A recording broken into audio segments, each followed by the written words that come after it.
Magandang araw po sa ating manonood. Welcome po muli dito sa ating channel na Chaz Infos and Updates. Alam niyo po ba na nilinaw ng mga opisyal ng Social Security System or SSS ang ilang maling akala laban sa ahensya kasunod ng matinding publikong atensyon sa 2024 Annual Audit Report or AAR ng Commission on Audit or COA. Sa isang roundtable interview sa Daily Tribune sa Makati, ipinaliwanag ni SS President and CEO Robert Declaro at Commissioner Alvin Limlingan ang mga isyong binanggit sa ulat, partikular ang pagbili ng 143,424 na rolyo ng toilet paper na nagkakahalaga ng 13.195 million pesos o humigit kumulang 92 pesos kada rolyo. Ayon sa COA, mas mataas ito kumpara sa karaniwang presyo ng household toilet paper.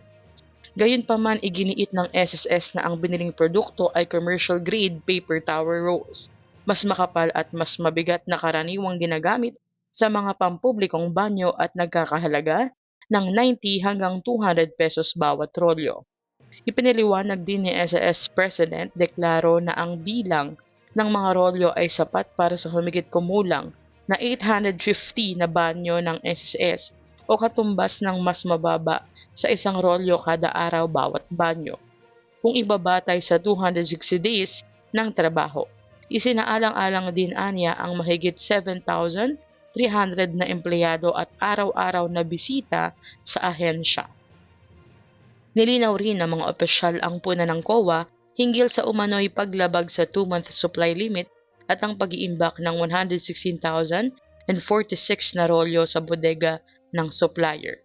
Ayon sa SSS, hindi sila saklaw ng General Appropriations Act or GAA dahil hindi sila pinopondohan ng pambansang gobyerno o mula sa national budget. Dagdag pa niya, pansamantala lamang na itinago sa supplier ang mga rolyo para sa disposal dahil sa kakulangan ng espasyo sa bodega ng SSS.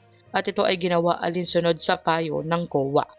Tiniyak ni na President Declaro at Commissioner Limlingan na patuloy ang pagsisikap ng SSS na pagbutihin ang serbisyo sa mga miyembro sa pamamagitan ng mas epesyenteng operasyon at mas mataas na antas ng transparency sa ilalim ng kasalukuyang pamunuan. Anong inyong masasabi rito? I-comment nyo na po sa baba. Hanggang dito na lamang po muna. Ito ang Chaz Infos and Updates. Like, share, and subscribe para kayo ay updated. God bless po and have a nice day.